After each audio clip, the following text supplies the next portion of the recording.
এটা হার্ড, এটা খুবই hard.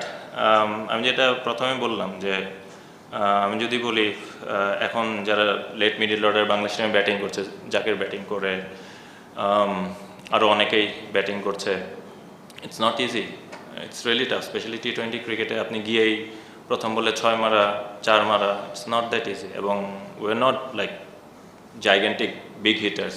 We need a bit of time to get our eye in. তারপরে হয়তো আমরা আমাদের রাইট ম্যাচ আপ অনেক সময় পেলে, but you still need to think যে আপনি কাকে মারতে পারবেন, ইউ নিড টু অ্যানালাইজ। তো এই জিনিসগুলো ম্যাটার করে। But all I can say, যারাই ফ্র্যাঞ্চাইজ ক্রিকেট বা ন্যাশনাল টিমে, স্পেশালি আমি ন্যাশনাল টিমে যারা খেলে এই রোলটাতে, আমি মনে করি যে তাদেরকে ম্যানেজমেন্ট এবং টিমের থেকে ওই আস্থাটা দেওয়া প্রয়োজন যে আপনি এখানে ফেল করতেই পারেন। It's easy to fail, I think, but it's really hard to get that success rate going. তো তারা যেন ওই আস্থাটা সবসময় রাখে, স্পেশালি যারা 5-6-7 ব্যাটিং করে।